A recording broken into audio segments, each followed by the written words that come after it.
신록의 향기를 품은 바람이 이제 막 잠에서 깬 정원을 부드럽게 쓰다듬는 어느 초여름 아침이었습니다.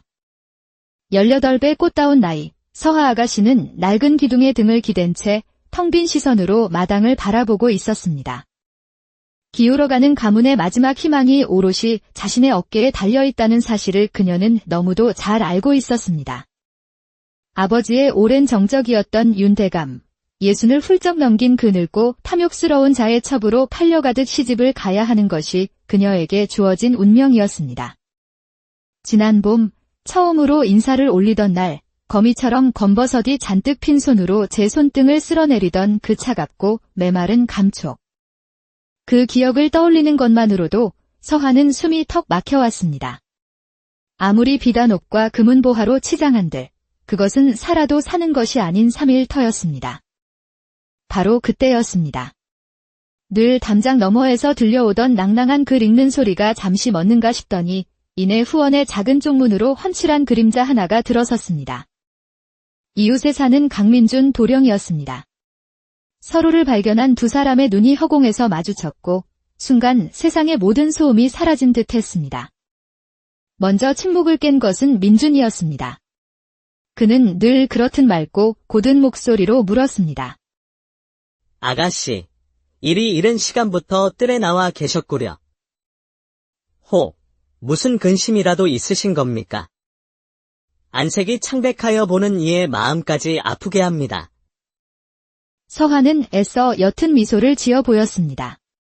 이 맑은 산의 앞에서만큼은 초라한 모습을 보이고 싶지 않았습니다. 아닙니다. 도련님. 그저 간밤에 내린 이슬에 한밭꽃이 얼마나 피었는지 보러 나왔을 뿐입니다.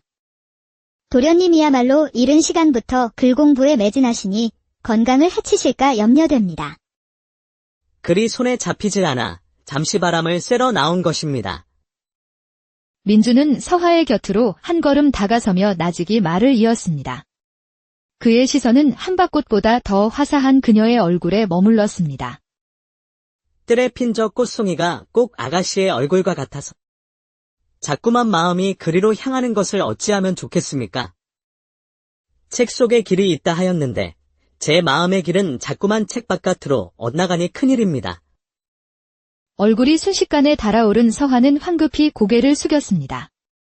가슴 한구석이 벅차오르면서도 시큰하게 아려왔습니다. 과찬이십니다. 저는 그저 곧 시들어 다른 집 담장 아래로 옮겨질 꽃일 뿐인 것을요. 아닙니다. 아가씨. 아가씨는 시들 꽃이 아닙니다. 제가 감히 어찌할 수는 없겠으나 그저 하늘에 뜨지려니 체념하고 모든 것을 놓아버리지는 마십시오. 희망만은 단단히 붙들고 계셔야 합니다. 애틋함과 안타까움이 뒤섞인 그의 목소리는 서하의 마음에 깊은 파문을 남겼지만 그 말은 희망인 동시에 더 깊은 절망이기도 했습니다. 저토록 맑고 고든 영혼을 가진 사람에게 자신의 추하고 구차한 운명의 짐을 지울 수는 없는 노릇이었습니다. 민준이 무거운 발걸음으로 사라지자 서하의 눈시울이 끝내 뜨거워졌습니다. 그때 등 뒤에서 섬뜩할 만큼 낮은 목소리가 들려왔습니다. 햇살이 따가워지고 있습니다. 아씨. 방으로 드시는 것이 좋겠습니다. 소스라치게 놀라 돌아보니 뺨을 비스듬히 가로지르는 깊은 칼자국을 가진 사내 집안의 굳은 일을 도맡아 하는 하인 돌쇠였습니다. 강 도령께서는 발걸음이 무척 바쁘신 모양입니다. 담장 너머로 사라지시는 모습이 무척이나 아쉬워 보이셨습니다. 그의 말에는 날카로운 가시가 돋쳐 있었습니다. 서하는 불쾌감을 감추지 않고 쏘아붙였습니다. 내가 상관할 일이 아니다. 어서 물러가 보거라. 송구합니다. 아씨. 허나 저리 속만 태우고 계시면 없던 병도 생기는 법입니다. 아씨의 그늘진 얼굴을 배우니 소인 또한 마음이 편치 않습니다. 돌쇠는 물러나기는커녕 오히려 한 걸음 더 가까이 다가왔습니다. 그의 눈빛이 뱀의 혀처럼 스산하게 서하의 얼굴을 훑었습니다. 세상에는 길이 하나만 있는 것은 아니지요. 눈앞에 길이 막혔으면 다른 길을 찾으면 되는 것이고 정 길이 없으면 새로 길을 만들면 그뿐 아니겠습니까? 그게 지금 무슨 말이냐? 서하의 목소리가 저도 모르게 떨려 나왔습니다. 돌쇠의 입가에 알아챌 수 없을 만큼 옅은 미소가 스쳤습니다. 윤 대감께서는 워낙 높고 귀하신 분이라 자신이 딛고 선 땅 아래가 얼마나 어둡고 질척이는지 모르시는 듯합니다. 누군가 등불 하나만 밝혀드린다면 대감의 높은 이름에 먹칠하는 것은 시간 문제일 것입니다. 그리 되면 아씨의 앞길 또한 환하게 트이지 않겠습니까? 그의 말은 달콤한 독처럼 서하의 귀로 파고들었습니다. 민준의 맑은 눈동자와 돌쇠의 번들거리는 눈빛이 머릿속에서 어지럽게 뒤엉켰습니다. 해가 서산 너머로 기울 무렵 서하는 마침내 결심을 굳히고 뒤뜰의 낡은 광으로 향했습니다. 삐걱이는 문을 열자 시큼한 톱밥 냄새와 함께 숫돌의 낯을 가는 소리가 귀를 파고들었습니다. 돌쇠가 그녀를 기다리고 있었습니다. 아침에 내가 했던 말. 그 말을 다시 듣고 싶구나. 허튼 소리가 아니었다는 것을 내게 증명해 보여라. 돌쇠는 대답 대신 조용히 그녀에게 다가와 나직이 속삭였습니다. 소인이 어찌 감히 아쉽게 허튼 소리를 올리겠습니까? 윤 대감은 뒤로는 재물을 탐하여 억울한 송사를 만든 것이 한두 건이 아닙니다. 소인은 그 증거를 손에 넣을 방도를 알고 있습니다. 제가 마음만 먹는다면 한 달 안에 그 혼사는 없던 일이 될 것입니다. 내가 너에게 무엇을 주면 되겠느냐? 어머니의 패물이라도 내어주면 되겠느냐? 그 말을 듣고 돌쇠는 처음으로 소리내어 웃었습니다. 모든 것을 초월한 듯한 기묘한 웃음이었습니다. 아씨, 소인이 바라는 것이 고작 그런 것이었으면 애초에 이런 말씀을 드리지도 않았을 겁니다. 돈이나 패물 따위는 제게 아무 쓸모가 없습니다. 그럼 무엇을 원하느냐?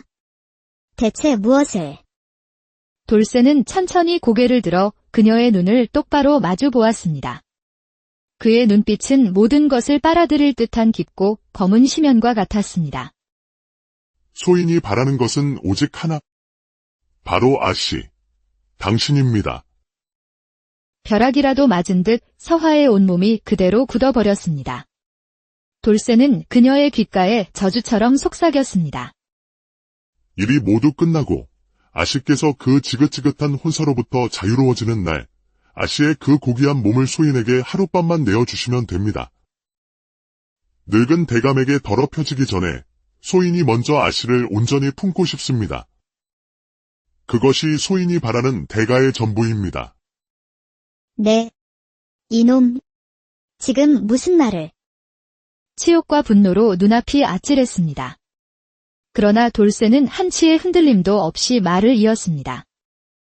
선택은 아씨의 몫입니다. 저 강도령의 맑은 눈을 보며 평생을 죄인처럼 숨어 사실 겁니까? 아니면 하룻밤의 치욕으로 광명을 되찾으실 겁니까? 내일 동이 트기 전까지 답을 주십시오. 소인은 언제까지고 기다릴 수 있는 몸이 아닙니다. 그날 밤 서하는 뜬 눈으로 칠흑 같은 어둠을 지새웠습니다. 동이 틀 무렵 그녀는 핏기 없는 얼굴로 자리에서 일어나 다시 뒤뜰 광으로 향했습니다. 내 뜻대로 하겠다. 내가 원하는 것을 줄 터이니 약조한 대로 모든 것을 없던 일로 만들어라. 만일 내게 다른 마음을 품거나 약조를 어길 시에는 내 목숨을 걸고 너를 용서치 않을 것이다. 그 애처로운 위협에 돌쇠는 대답 대신 그녀의 발치에 털썩 무릎을 꿇었습니다. 흙먼지가 묻은 그의 이마가 차가운 바닥에 닿았습니다. 이 돌쇠, 목숨을 걸고 아씨와의 약조를 지킬 것입니다. 아씨께서는 이제 아무 걱정 마시고 그저 기다리시면 됩니다. 그날 이후 돌쇠는 보이지 않는 곳에서 촘촘하고 은밀하게 움직였습니다. 열흘쯤 지났을까 저작거리에 윤 대감의 비리에 대한 흉흉한 소문이 돌기 시작했습니다. 그러던 어느 늦은 오후 서하는 거리에서 우연히 민준과 마주쳤습니다. 아가씨, 부디 용기를 잃지 마십시오. 만약 소문이 사실이라면 하늘이 아가씨의 딱한 사정을 어여삐 여겨 기회를 주시는 것일 겁니다. 그는 품에서 작은 종이 뭉치 하나를 꺼내 그녀에게 건넸습니다. 그가 그녀를 생각하며 지은 시였습니다. 이 모든 풍파가 지나가고 나면 제가 정식으로 아가씨의 가문에 청혼을 드릴 것입니다. 그때까지 부디 마음 변치 마시고 저를 기다려주시겠습니까? 그의 고백은 세상에서 가장 달콤한 독이 되어 서하의 심장으로 흘러들었습니다. 행복에 겨워야 할 순간 그녀는 죄책감에 질식할 것만 같았습니다. 그들이 헤어진 직후 맞은편 골목 어두운 그늘 속에서 돌쇠가 모습을 드러냈습니다. 그는 모든 것을 지켜보고 있었던 것입니다. 보름달이 세상을 하얗게 비추던 밤, 마침내 일이 터졌습니다. 윤대감의 비리를 낱낱이 기록한 투서가 사헌부에 나붙었고 그는 모든 벼슬을 빼앗기고 의금부로 압송되었습니다. 서하의 집안은 파혼 통보를 받았습니다. 길고 긴 악몽이 끝나는 순간이었습니다. 그러나 서하의 마음 한구석에서는 기쁨 대신 차가운 공포가 피어올랐습니다. 그날 밤 방문이 소리 없이 열리고 돌쇠가 술병 하나를 든 채 방 안으로 들어왔습니다. 아씨, 약조를 지키러 왔습니다. 나가거라. 어서 내 방에서 나가. 내가 원하는 것은 무엇이든 주겠다. 제발 나를 내버려 두어라. 아씨, 저는 이미 제가 원하는 것을 말씀드렸습니다. 이제 그 대가를 치를 시간입니다. 아랑이 비명을 지를 새도 없이 그는 단단한 팔로 그녀의 몸을 단숨에 끌어안았습니다. 싫어. 이 더러운 손을 치우지 못할까? 소용없는 짓입니다. 아씨. 오늘 밤 아씨는 온전히 저희 것이 될 겁니다. 이 돌쇠가 아씨의 첫 사내가 될 것이란 말입니다. 절망이 그녀의 온몸을 집어삼키려던 바로 그 순간 문 밖에서 다급한 목소리가 들려왔습니다. 아씨, 안에 계십니까? 비명 소리가 들리는 듯하여 실례를 무릅쓰고 왔습니다. 서하의 눈에서 마지막 희망의 불꽃 같은 눈물이 솟구쳤습니다. 도련님. 저 여기 있습니다. 저 좀 살려주세요. 쾅 하는 괴음과 함께 방문이 부서져 나갔고 달빛을 등지고 선 민준이 서 있었습니다. 그의 얼굴은 분노로 하얗게 굳어 있었습니다. 내 이놈. 감히 어느 안전이라고 이리 패악을 부리는 것이냐. 폐악이라니요. 도련님. 저는 그저 아씨와 맺은 약조를 이행하러 온 것뿐입니다. 약조라니. 그게 무슨 해괴한 소리냐. 아씨, 대체 이 자가 하는 말이 무슨 뜻입니까? 서하는 차마 고개를 들 수 없었습니다. 그 모습을 본 돌쇠는 기고만장해져 모든 것을 폭로했습니다. 아씨의 자유는 바로 저의 이 더러운 손에서 나온 것입니다. 도련님께서는 고작시 몇 수 읊어준 것 말고 무엇을 하셨습니까? 그 잔인한 진실에 민준의 얼굴이 절망으로 일그러졌습니다. 그때 흐느끼던 서하가 비틀거리며 일어섰습니다. 맞습니다. 도련님. 저 자의 말이 모두 사실입니다. 도련님과의 앞날을 꿈꾸었기에, 그 행복을 놓치고 싶지 않았기에, 저는 악마에게 영혼을 팔았습니다. 저는 더 이상 순결하고 고운 여인이 아닙니다. 그러니 저를 경멸하고 떠나셔도 좋습니다. 저는 그 모든 것을 달게 받을 각오가 되어 있습니다. 서하가 모든 것을 쏟아낸 후 눈을 감았을 때 그녀를 감싼 것은 경멸이 아닌 따스한 온기였습니다. 민준이 그녀를 부드럽게 끌어안았습니다. 아씨, 어찌 그런 말씀을 하십니까? 죄를 지은 것은 아씨가 아니라 아씨를 그런 벼랑 끝으로 내몬 이 세상입니다. 저는 아씨를 버리지 않습니다. 아씨의 상처까지도 모두 제가 보듬을 것입니다. 그리고 너는 오늘 내가 저지른 죄의 대가를 반드시 치르게 될 것이다. 다음 날 아침, 서하와 민준은 나란히 관아의 문을 두드렸습니다. 서하는 포도부장 앞에서 모든 것을 한치의 거짓도 없이 털어놓았습니다. 내가 비록 끔찍한 협박을 받았다 하나 그 시작은 너의 그릇된 욕심에서 비롯된 것이니 죄가 없다 할 수는 없다. 허나 모든 것을 솔직히 고하고 용서를 구하니 그 용기를 가상히 여겨 정상 참작하겠다. 이윽고 포졸들이 들이닥쳐 돌쇠를 체포했고 그는 먼 곳으로 유배를 떠나게 되었습니다. 서하는 한 달간 집에서 자숙하라는 명을 받았습니다. 한 달 동안 민주는 매일같이 서하의 집 담장 아래를 찾아와 그녀를 위해 시를 읊어주며 변치 않는 마음을 전했습니다. 진정한 죄는 잘못을 저지르는 것이 아니라 잘못을 뉘우칠 기회마저 버리는 것입니다. 저에게 아씨는 세상에서 가장 귀하고 자랑스러운 사람입니다. 아씨가 스스로 단단해져서 제 손을 잡고 세상 밖으로 나올 때까지 저는 언제까지고 이곳에서 기다릴 것입니다. 한 달 후 자숙 기간이 끝나고 서하가 처음으로 대문 밖을 나서는 날이었습니다. 이전보다 소박한 옷차림이었지만 그녀의 얼굴은 그 어느 때보다 평온하고 밝게 빛났습니다. 대문 앞에는 어김없이 민준이 그녀를 기다리고 있었습니다. 그는 아무 말 없이 서하에게 손을 내밀었습니다. 서하는 잠시 망설이다가 이내 그의 손을 굳게 잡았습니다. 두 사람의 손이 맞닿는 순간 길고 어두웠던 터널이 끝났음을 실감할 수 있었습니다. 이제 어디로 가야 할까요, 도련님? 서하의 물음에 민준이 환하게 웃으며 대답했습니다. 어디든 어떻습니까? 아씨와 함께라면 그곳이 어디든 세상에서 가장 행복한 곳이 될 것입니다. 두 사람은 서로의 손을 잡고 햇살 속으로 걸어갔습니다. 진정한 사랑은 모든 고난을 이겨내고 상처 입은 영혼마저도 온전하게 피어나게 하는 힘을 가지고 있음을 두 사람은 비로소 깨닫게 된 것입니다. 신록의 향기를 품은 바람이 이제 막 잠에서 깬 정원을 부드럽게 쓰다듬는 어느 초여름 아침이었습니다. 18배 꽃다운 나이, 서하 아가씨는 낡은 기둥에 등을 기댄 채 텅 빈 시선으로 마당을 바라보고 있었습니다.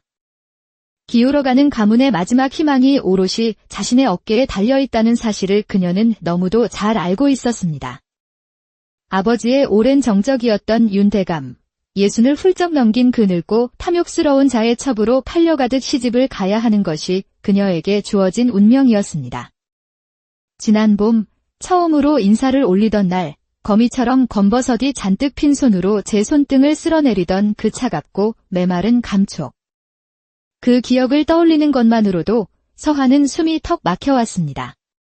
아무리 비단옥과 금은보화로 치장한들, 그것은 살아도 사는 것이 아닌 3일터였습니다. 바로 그때였습니다.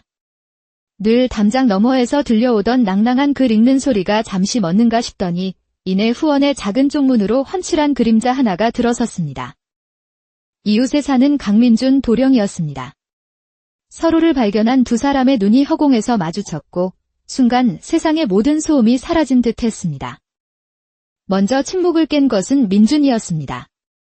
그는 늘 그렇듯 맑고 고든 목소리로 물었습니다. 아가씨, 이리 이른 시간부터 뜰에 나와 계셨구려. 무슨 근심이라도 있으신 겁니까? 안색이 창백하여 보는 이의 마음까지 아프게 합니다. 서하는 애써 옅은 미소를 지어 보였습니다. 이 맑은 산의 앞에서만큼은 초라한 모습을 보이고 싶지 않았습니다. 아닙니다, 도련님. 그저 간밤에 내린 이슬에 한밭꽃이 얼마나 피었는지 보러 나왔을 뿐입니다. 도련님이야말로 이른 시간부터 글 공부에 매진하시니 건강을 해치실까 염려됩니다. 글이 손에 잡히질 않아 잠시 바람을 쐬러 나온 것입니다. 민주는 서하의 곁으로 한 걸음 다가서며 나직이 말을 이었습니다. 그의 시선은 한밭꽃보다 더 화사한 그녀의 얼굴에 머물렀습니다. 뜰에 핀 저 꽃송이가 꼭 아가씨의 얼굴과 같아서 자꾸만 마음이 그리로 향하는 것을 어찌하면 좋겠습니까? 책 속에 길이 있다 하였는데 제 마음의 길은 자꾸만 책 바깥으로 엇나가니 큰일입니다. 얼굴이 순식간에 달아오른 서하는 황급히 고개를 숙였습니다.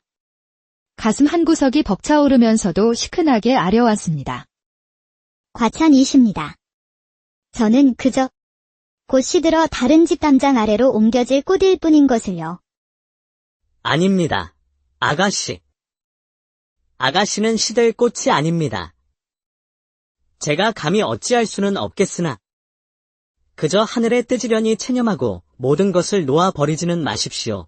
희망만은 단단히 붙들고 계셔야 합니다. 애틋함과 안타까움이 뒤섞인 그의 목소리는 서화의 마음에 깊은 파문을 남겼지만 그 말은 희망인 동시에 더 깊은 절망이기도 했습니다.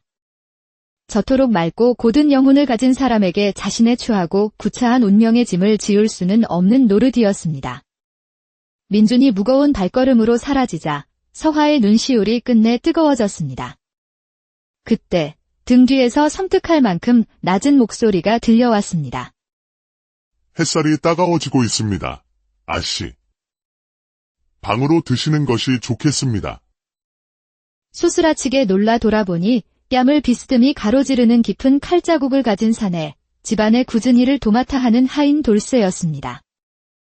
강 도령께서는 발걸음이 무척 바쁘신 모양입니다. 담장 너머로 사라지시는 모습이 무척이나 아쉬워 보이셨습니다. 그의 말에는 날카로운 가시가 돋쳐 있었습니다. 서화는 불쾌감을 감추지 않고 쏘아붙였습니다. 내가 상관할 일이 아니다. 어서 물러가 보거라. 송구합니다. 아씨. 허나 저리 속만 태우고 계시면 없던 병도 생기는 법입니다. 아씨의 그늘진 얼굴을 배우니 소인 또한 마음이 편치 않습니다. 돌쇠는 물러나기는커녕 오히려 한 걸음 더 가까이 다가왔습니다.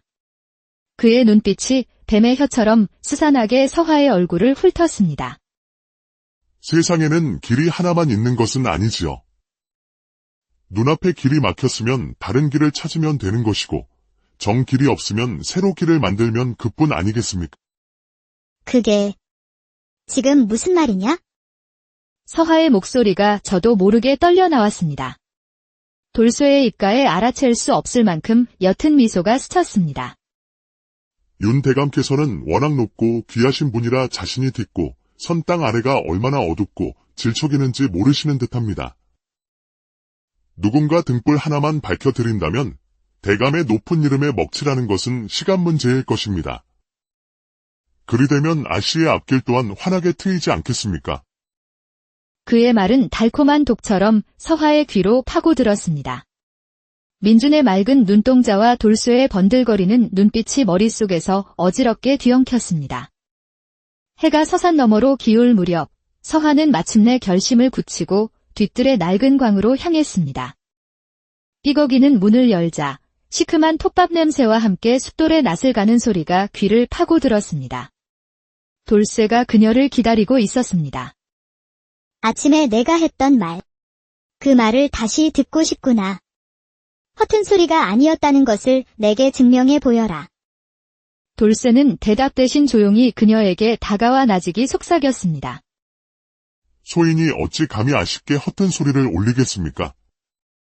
윤대감은 뒤로는 재물을 탐하여 억울한 송사를 만든 것이 한두 건이 아닙니다.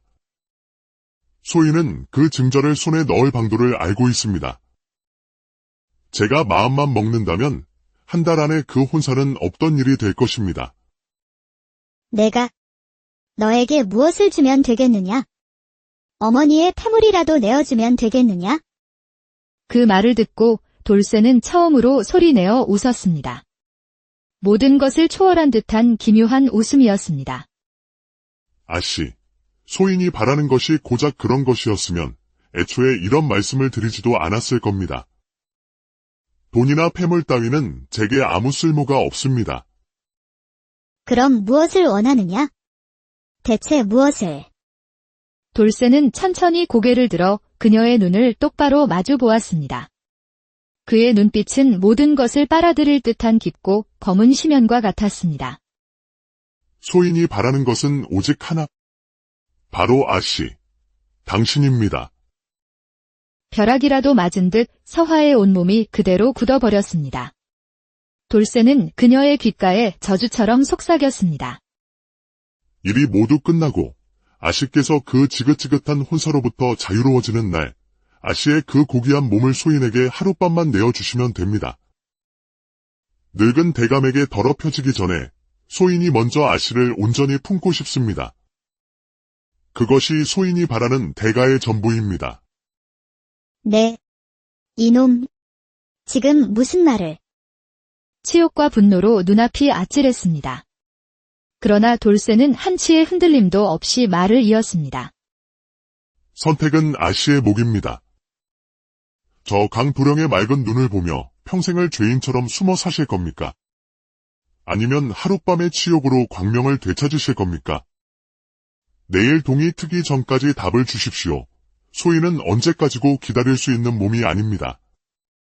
그날 밤 서한은 뜬 눈으로 칠흑 같은 어둠을 지새웠습니다. 동이 틀 무렵 그녀는 핏기 없는 얼굴로 자리에서 일어나 다시 뒤뜰 광으로 향했습니다. 내 뜻대로 하겠다.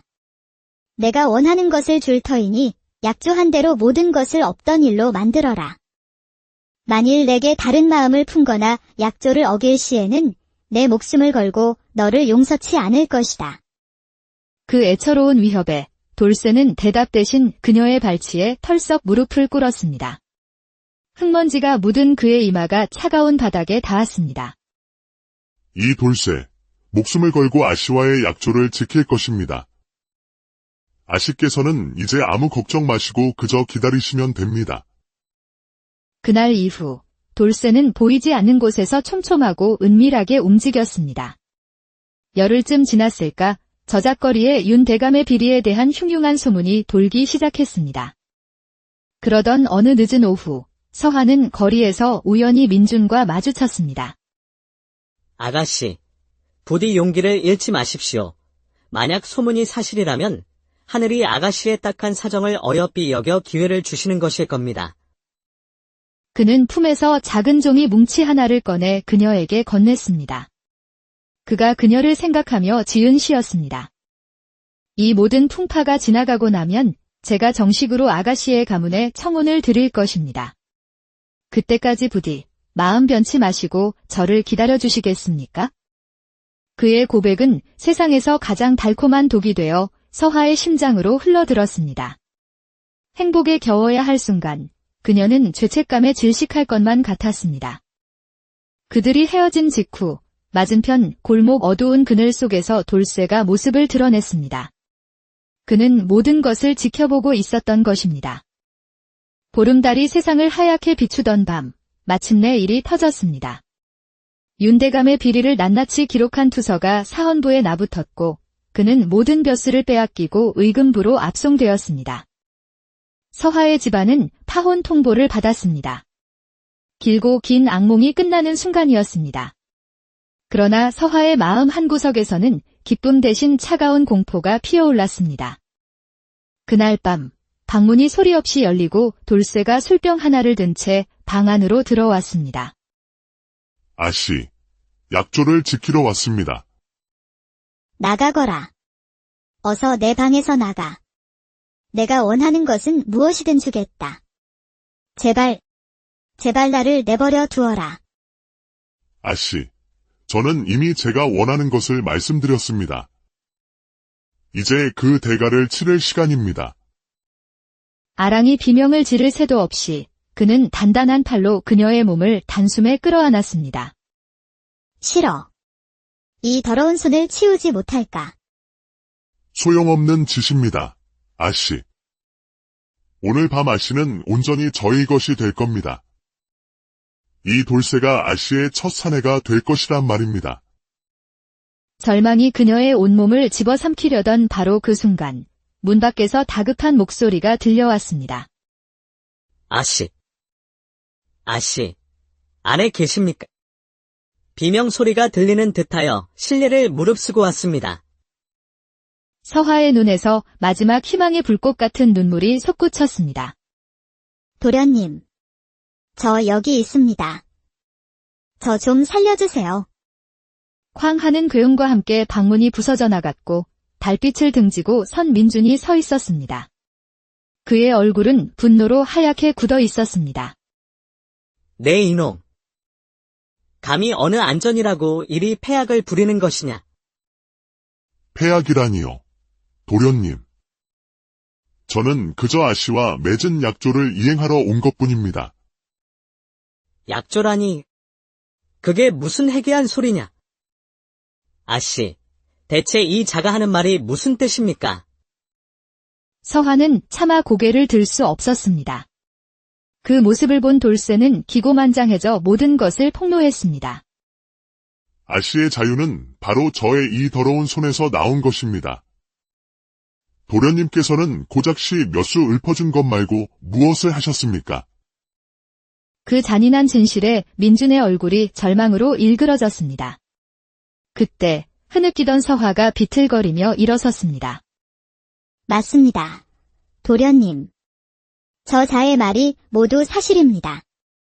도련님과의 앞날을 꿈꾸었기에, 그 행복을 놓치고 싶지 않았기에, 저는 악마에게 영혼을 팔았습니다.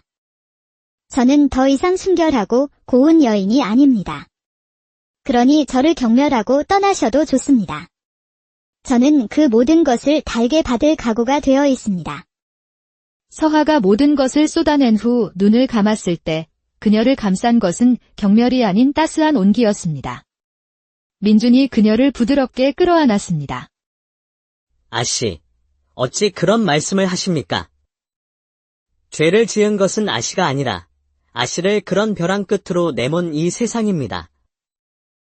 저는 아씨를 버리지 않습니다. 아씨의 상처까지도 모두 제가 보듬을 것입니다. 그리고 너는 오늘 내가 저지른 죄의 대가를 반드시 치르게 될 것이다. 다음 날 아침, 서화와 민준은 나란히 관아의 문을 두드렸습니다.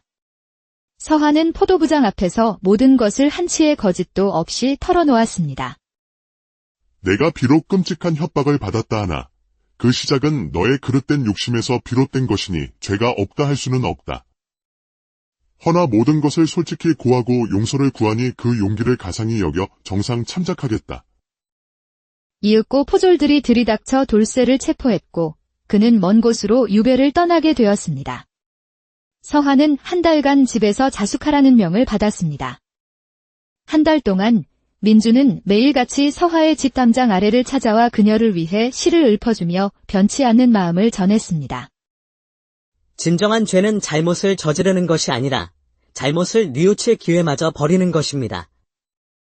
저에게 아씨는 세상에서 가장 귀하고 자랑스러운 사람입니다. 아씨가 스스로 단단해져서 제 손을 잡고 세상 밖으로 나올 때까지 저는 언제까지고 이곳에서 기다릴 것입니다. 한 달 후 자숙기간이 끝나고 서화가 처음으로 대문 밖을 나서는 날이었습니다. 이전보다 소박한 옷차림이었지만 그녀의 얼굴은 그 어느 때보다 평온하고 밝게 빛났습니다. 대문 앞에는 어김없이 민준이 그녀를 기다리고 있었습니다. 그는 아무 말 없이 서화에게 손을 내밀었습니다. 서화는 잠시 망설이다가 이내 그의 손을 굳게 잡았습니다. 두 사람의 손이 맞닿는 순간 길고 어두웠던 터널이 끝났음을 실감할 수 있었습니다. 이제 어디로 가야 할까요, 도련님?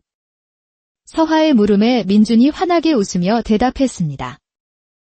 어디든 어떻습니까? 아씨와 함께라면 그곳이 어디든 세상에서 가장 행복한 곳이 될 것입니다. 두 사람은 서로의 손을 잡고 햇살 속으로 걸어갔습니다. 진정한 사랑은 모든 고난을 이겨내고 상처 입은 영혼마저도 온전하게 피어나게 하는 힘을 가지고 있음을 두 사람은 비로소 깨닫게 된 것입니다. 신록의 향기를 품은 바람이 이제 막 잠에서 깬 정원을 부드럽게 쓰다듬는 어느 초여름 아침이었습니다. 18배 꽃다운 나이, 서화 아가씨는 낡은 기둥에 등을 기댄 채 텅 빈 시선으로 마당을 바라보고 있었습니다. 기울어가는 가문의 마지막 희망이 오롯이 자신의 어깨에 달려있다는 사실을 그녀는 너무도 잘 알고 있었습니다. 아버지의 오랜 정적이었던 윤대감, 60을 훌쩍 넘긴 그 늙고 탐욕스러운 자의 첩으로 팔려가듯 시집을 가야 하는 것이 그녀에게 주어진 운명이었습니다. 지난 봄, 처음으로 인사를 올리던 날, 거미처럼 검버섯이 잔뜩 핀 손으로 제 손등을 쓸어내리던 그 차갑고 메마른 감촉. 그 기억을 떠올리는 것만으로도 서화는 숨이 턱 막혀왔습니다.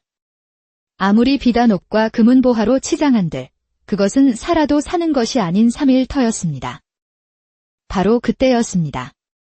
늘 담장 너머에서 들려오던 낭낭한 글 읽는 소리가 잠시 멎는가 싶더니 이내 후원의 작은 쪽문으로 훤칠한 그림자 하나가 들어섰습니다. 이웃에 사는 강민준 도령이었습니다. 서로를 발견한 두 사람의 눈이 허공에서 마주쳤고 순간 세상의 모든 소음이 사라진 듯 했습니다.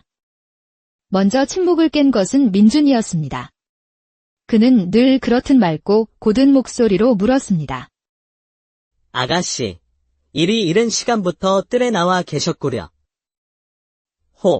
무슨 근심이라도 있으신 겁니까? 안색이 창백하여 보는 이의 마음까지 아프게 합니다. 서화는 애써 옅은 미소를 지어 보였습니다. 이 맑은 산의 앞에서만큼은 초라한 모습을 보이고 싶지 않았습니다. 아닙니다. 도련님. 그저 간밤에 내린 이슬에 한밭꽃이 얼마나 피었는지 보러 나왔을 뿐입니다. 도련님이야말로 이른 시간부터 글 공부에 매진하시니 건강을 해치실까 염려됩니다. 글이 손에 잡히질 않아 잠시 바람을 쐬러 나온 것입니다. 민준은 서화의 곁으로 한 걸음 다가서며 나직이 말을 이었습니다. 그의 시선은 한밭꽃보다 더 화사한 그녀의 얼굴에 머물렀습니다. 뜰에 핀 저 꽃송이가 꼭 아가씨의 얼굴과 같아서 자꾸만 마음이 그리로 향하는 것을 어찌하면 좋겠습니까? 책 속에 길이 있다 하였는데 제 마음의 길은 자꾸만 책 바깥으로 엇나가니 큰일입니다. 얼굴이 순식간에 달아오른 서화는 황급히 고개를 숙였습니다. 가슴 한 구석이 벅차오르면서도 시큰하게 아려왔습니다. 과찬이십니다. 저는 그저 곧 시들어 다른 집 담장 아래로 옮겨질 꽃일 뿐인 것을요. 아닙니다. 아가씨. 아가씨는 시들 꽃이 아닙니다. 제가 감히 어찌할 수는 없겠으나 그저 하늘에 뜨지려니 체념하고 모든 것을 놓아버리지는 마십시오. 희망만은 단단히 붙들고 계셔야 합니다. 애틋함과 안타까움이 뒤섞인 그의 목소리는 서화의 마음에 깊은 파문을 남겼지만 그 말은 희망인 동시에 더 깊은 절망이기도 했습니다. 저토록 맑고 고든 영혼을 가진 사람에게 자신의 추하고 구차한 운명의 짐을 지울 수는 없는 노릇이었습니다. 민준이 무거운 발걸음으로 사라지자 서화의 눈시울이 끝내 뜨거워졌습니다. 그때 등 뒤에서 섬뜩할 만큼 낮은 목소리가 들려왔습니다. 햇살이 따가워지고 있습니다. 아씨. 방으로 드시는 것이 좋겠습니다. 소스라치게 놀라 돌아보니 뺨을 비스듬히 가로지르는 깊은 칼자국을 가진 사내 집안의 굳은 일을 도맡아 하는 하인 돌쇠였습니다. 강 도령께서는 발걸음이 무척 바쁘신 모양입니다. 담장 너머로 사라지시는 모습이 무척이나 아쉬워 보이셨습니다. 그의 말에는 날카로운 가시가 돋쳐 있었습니다. 서화는 불쾌감을 감추지 않고 쏘아붙였습니다. 내가 상관할 일이 아니다. 어서 물러가 보거라. 송구합니다. 아씨. 허나 저리 속만 태우고 계시면 없던 병도 생기는 법입니다. 아씨의 그늘진 얼굴을 배우니 소인 또한 마음이 편치 않습니다. 돌쇠는 물러나기는커녕 오히려 한 걸음 더 가까이 다가왔습니다. 그의 눈빛이 뱀의 혀처럼 수산하게 서화의 얼굴을 훑었습니다. 세상에는 길이 하나만 있는 것은 아니지요. 눈앞에 길이 막혔으면 다른 길을 찾으면 되는 것이고 정 길이 없으면 새로 길을 만들면 그뿐 아니겠습니까? 그게 지금 무슨 말이냐? 서화의 목소리가 저도 모르게 떨려 나왔습니다. 돌쇠의 입가에 알아챌 수 없을 만큼 옅은 미소가 스쳤습니다. 윤 대감께서는 워낙 높고 귀하신 분이라 자신이 딛고 선 땅 아래가 얼마나 어둡고 질척이는지 모르시는 듯합니다. 누군가 등불 하나만 밝혀드린다면 대감의 높은 이름에 먹칠하는 것은 시간 문제일 것입니다. 그리 되면 아씨의 앞길 또한 환하게 트이지 않겠습니까? 그의 말은 달콤한 독처럼 서화의 귀로 파고들었습니다. 민준의 맑은 눈동자와 돌쇠의 번들거리는 눈빛이 머릿속에서 어지럽게 뒤엉켰습니다. 해가 서산 너머로 기울 무렵 서화는 마침내 결심을 굳히고 뒤뜰의 낡은 광으로 향했습니다. 삐걱이는 문을 열자 시큼한 톱밥 냄새와 함께 숫돌의 낯을 가는 소리가 귀를 파고들었습니다. 돌쇠가 그녀를 기다리고 있었습니다. 아침에 내가 했던 말. 그 말을 다시 듣고 싶구나. 허튼 소리가 아니었다는 것을 내게 증명해 보여라. 돌쇠는 대답 대신 조용히 그녀에게 다가와 나직이 속삭였습니다. 소인이 어찌 감히 아쉽게 허튼 소리를 올리겠습니까? 윤대감은 뒤로는 재물을 탐하여 억울한 송사를 만든 것이 한두 건이 아닙니다. 소인은 그 증거를 손에 넣을 방도를 알고 있습니다. 제가 마음만 먹는다면 한 달 안에 그 혼사는 없던 일이 될 것입니다. 내가 너에게 무엇을 주면 되겠느냐? 어머니의 패물이라도 내어주면 되겠느냐? 그 말을 듣고 돌쇠는 처음으로 소리내어 웃었습니다. 모든 것을 초월한 듯한 기묘한 웃음이었습니다. 아씨, 소인이 바라는 것이 고작 그런 것이었으면 애초에 이런 말씀을 드리지도 않았을 겁니다. 돈이나 패물 따위는 제게 아무 쓸모가 없습니다. 그럼 무엇을 원하느냐? 대체 무엇을? 돌쇠는 천천히 고개를 들어 그녀의 눈을 똑바로 마주 보았습니다. 그의 눈빛은 모든 것을 빨아들일 듯한 깊고 검은 심연과 같았습니다. 소인이 바라는 것은 오직 하나. 바로 아씨, 당신입니다. 벼락이라도 맞은 듯 서화의 온몸이 그대로 굳어버렸습니다. 돌쇠는 그녀의 귓가에 저주처럼 속삭였습니다.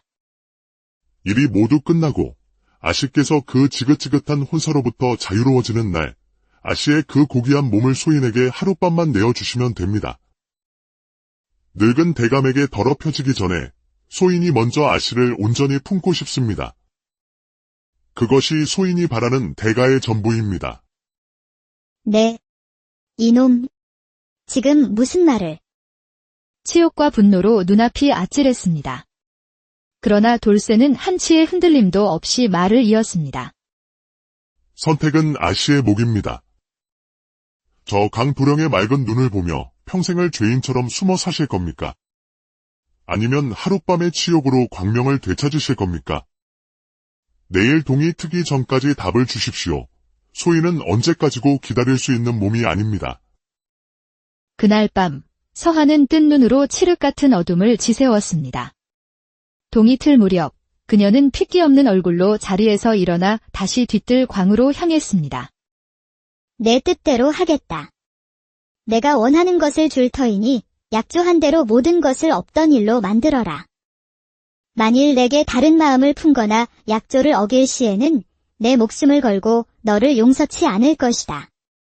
그 애처로운 위협에 돌쇠는 대답 대신 그녀의 발치에 털썩 무릎을 꿇었습니다. 흙먼지가 묻은 그의 이마가 차가운 바닥에 닿았습니다. 이 돌쇠, 목숨을 걸고 아씨와의 약조를 지킬 것입니다. 아씨께서는 이제 아무 걱정 마시고 그저 기다리시면 됩니다. 그날 이후 돌쇠는 보이지 않는 곳에서 촘촘하고 은밀하게 움직였습니다.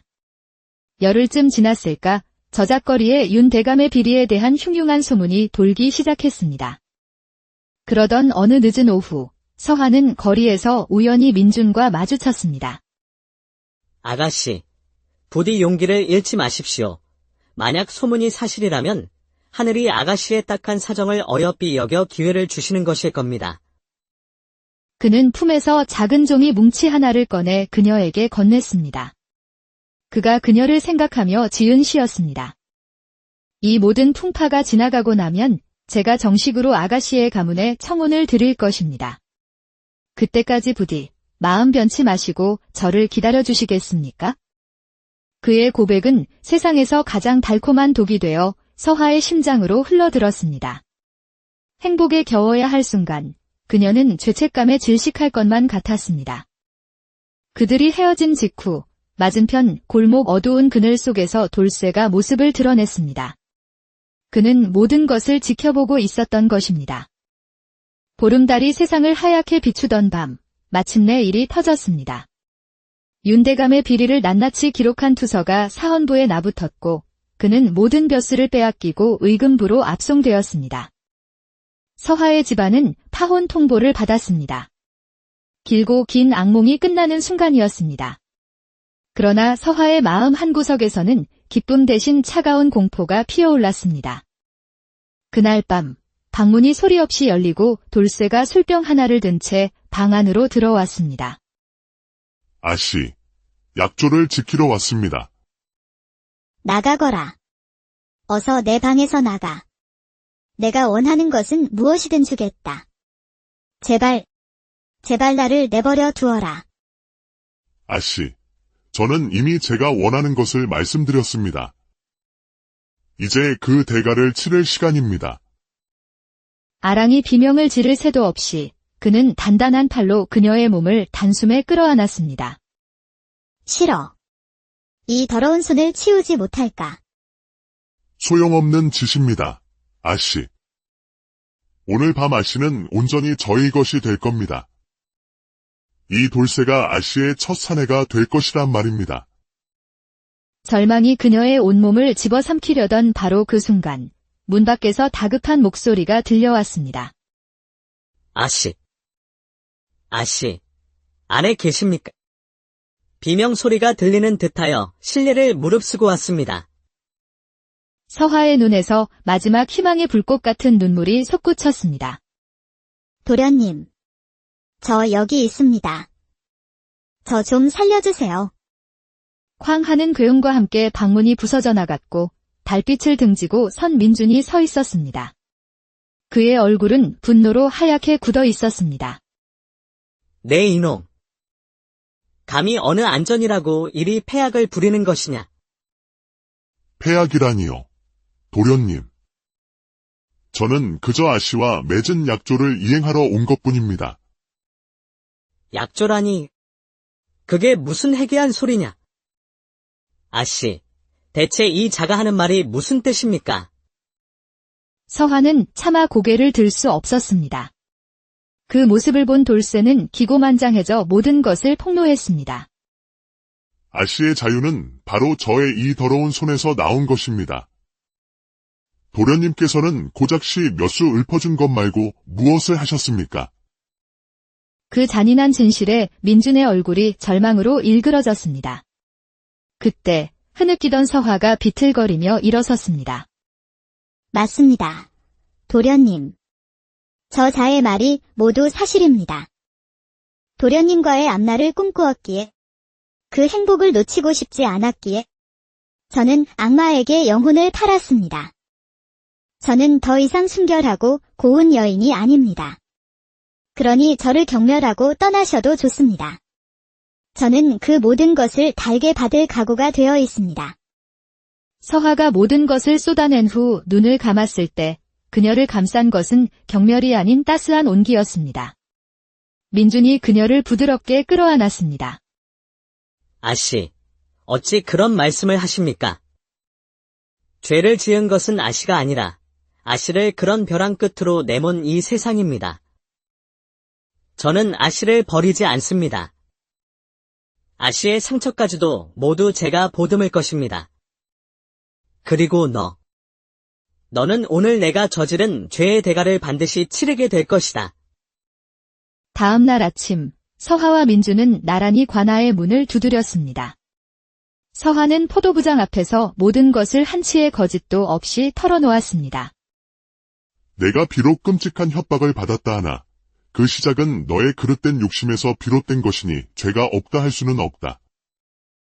허나 모든 것을 솔직히 고하고 용서를 구하니 그 용기를 가상히 여겨 정상 참작하겠다.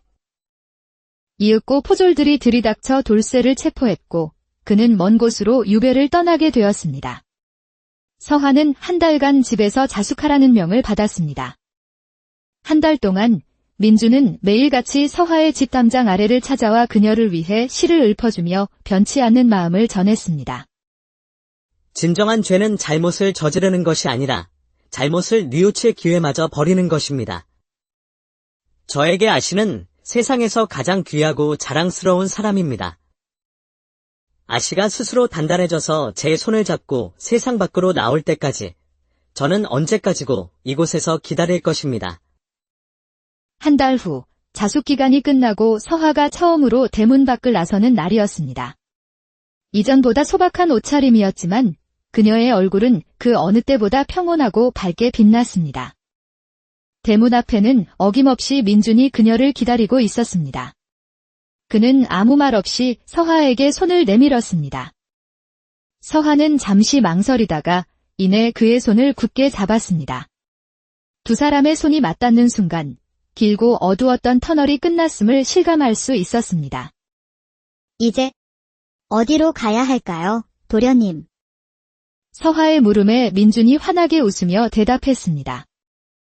어디든 어떻습니까? 아씨와 함께라면 그곳이 어디든 세상에서 가장 행복한 곳이 될 것입니다. 두 사람은 서로의 손을 잡고 햇살 속으로 걸어갔습니다. 진정한 사랑은 모든 고난을 이겨내고 상처 입은 영혼마저도 온전하게 피어나게 하는 힘을 가지고 있음을 두 사람은 비로소 깨닫게 된 것입니다. 신록의 향기를 품은 바람이 이제 막잠에서 깬 정원을 부드럽게 쓰다듬는 어느 초여름 아침이었습니다. 18배 꽃다운 나이, 서하 아가씨는 낡은 기둥에 등을 기댄 채 텅 빈 시선으로 마당을 바라보고 있었습니다. 기울어가는 가문의 마지막 희망이 오롯이 자신의 어깨에 달려있다는 사실을 그녀는 너무도 잘 알고 있었습니다. 아버지의 오랜 정적이었던 윤대감, 60을 훌쩍 넘긴 그 늙고 탐욕스러운 자의 첩으로 팔려가듯 시집을 가야 하는 것이 그녀에게 주어진 운명이었습니다. 지난 봄, 처음으로 인사를 올리던 날, 거미처럼 검버섯이 잔뜩 핀 손으로 제 손등을 쓸어내리던 그 차갑고 메마른 감촉. 그 기억을 떠올리는 것만으로도 서하는 숨이 턱 막혀왔습니다. 아무리 비단 옷과 금은보화로 치장한들, 그것은 살아도 사는 것이 아닌 3일터였습니다. 바로 그때였습니다. 늘 담장 너머에서 들려오던 낭낭한 글 읽는 소리가 잠시 멎는가 싶더니 이내 후원의 작은 쪽문으로 훤칠한 그림자 하나가 들어섰습니다. 이웃에 사는 강민준 도령이었습니다. 서로를 발견한 두 사람의 눈이 허공에서 마주쳤고 순간 세상의 모든 소음이 사라진 듯 했습니다. 먼저 침묵을 깬 것은 민준이었습니다. 그는 늘 그렇듯 맑고 고든 목소리로 물었습니다. 아가씨, 이리 이른 시간부터 뜰에 나와 계셨구려. 무슨 근심이라도 있으신 겁니까? 안색이 창백하여 보는 이의 마음까지 아프게 합니다. 서하는 애써 옅은 미소를 지어 보였습니다. 이 맑은 산의 앞에서만큼은 초라한 모습을 보이고 싶지 않았습니다. 아닙니다, 도련님. 그저 간밤에 내린 이슬에 한밭꽃이 얼마나 피었는지 보러 나왔을 뿐입니다. 도련님이야말로 이른 시간부터 글 공부에 매진하시니 건강을 해치실까 염려됩니다. 글이 손에 잡히질 않아 잠시 바람을 쐬러 나온 것입니다. 민준은 서하의 곁으로 한 걸음 다가서며 나직이 말을 이었습니다. 그의 시선은 한밭꽃보다 더 화사한 그녀의 얼굴에 머물렀습니다. 뜰에 핀 저 꽃송이가 꼭 아가씨의 얼굴과 같아서 자꾸만 마음이 그리로 향하는 것을 어찌하면 좋겠습니까? 책 속에 길이 있다 하였는데 제 마음의 길은 자꾸만 책 바깥으로 엇나가니 큰일입니다. 얼굴이 순식간에 달아오른 서하는 황급히 고개를 숙였습니다. 가슴 한구석이 벅차오르면서도 시큰하게 아려왔습니다. 과찬이십니다. 저는 그저 곧 시들어 다른 집 담장 아래로 옮겨질 꽃일 뿐인 것을요. 아닙니다. 아가씨. 아가씨는 시들 꽃이 아닙니다. 제가 감히 어찌할 수는 없겠으나 그저 하늘에 뜨지려니 체념하고 모든 것을 놓아버리지는 마십시오. 희망만은 단단히 붙들고 계셔야 합니다. 애틋함과 안타까움이 뒤섞인 그의 목소리는 서하의 마음에 깊은 파문을 남겼지만 그 말은 희망인 동시에 더 깊은 절망이기도 했습니다. 저토록 맑고 고든 영혼을 가진 사람에게 자신의 추하고 구차한 운명의 짐을 지울 수는 없는 노릇이었습니다. 민준이 무거운 발걸음으로 사라지자 서하의 눈시울이 끝내 뜨거워졌습니다. 그때 등 뒤에서 섬뜩할 만큼 낮은 목소리가 들려왔습니다. 햇살이 따가워지고 있습니다. 아씨. 방으로 드시는 것이 좋겠습니다. 소스라치게 놀라 돌아보니 뺨을 비스듬히 가로지르는 깊은 칼자국을 가진 사내, 집안의 굳은 일을 도맡아 하는 하인 돌쇠였습니다. 강 도령께서는 발걸음이 무척 바쁘신 모양입니다. 담장 너머로 사라지시는 모습이 무척이나 아쉬워 보이셨습니다. 그의 말에는 날카로운 가시가 돋쳐 있었습니다. 서화는 불쾌감을 감추지 않고 쏘아붙였습니다. 내가 상관할 일이 아니다. 어서 물러가 보거라. 송구합니다. 아씨. 허나 저리 속만 태우고 계시면 없던 병도 생기는 법입니다. 아씨의 그늘진 얼굴을 배우니 소인 또한 마음이 편치 않습니다. 돌쇠는 물러나기는커녕 오히려 한 걸음 더 가까이 다가왔습니다. 그의 눈빛이 뱀의 혀처럼 스산하게 서화의 얼굴을 훑었습니다. 세상에는 길이 하나만 있는 것은 아니지요. 눈앞에 길이 막혔으면 다른 길을 찾으면 되는 것이고, 정 길이 없으면 새로 길을 만들면 그뿐 아니겠습니까? 그게 지금 무슨 말이냐? 서화의 목소리가 저도 모르게 떨려 나왔습니다. 돌쇠의 입가에 알아챌 수 없을 만큼 옅은 미소가 스쳤습니다. 윤 대감께서는 워낙 높고 귀하신 분이라 자신이 딛고 선 땅 아래가 얼마나 어둡고 질척이는지 모르시는 듯합니다. 누군가 등불 하나만 밝혀드린다면 대감의 높은 이름에 먹칠하는 것은 시간 문제일 것입니다. 그리되면 아씨의 앞길 또한 환하게 트이지 않겠습니까? 그의 말은 달콤한 독처럼 서화의 귀로 파고들었습니다. 민준의 맑은 눈동자와 돌쇠의 번들거리는 눈빛이 머릿속에서 어지럽게 뒤엉켰습니다. 해가 서산 너머로 기울 무렵 서화는 마침내 결심을 굳히고 뒤뜰의 낡은 광으로 향했습니다. 삐걱이는 문을 열자 시큼한 톱밥 냄새와 함께 숫돌의 낯을 가는 소리가 귀를 파고들었습니다. 돌쇠가 그녀를 기다리고 있었습니다. 아침에 내가 했던 말.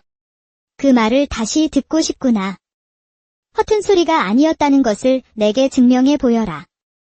돌쇠는 대답 대신 조용히 그녀에게 다가와 나직이 속삭였습니다.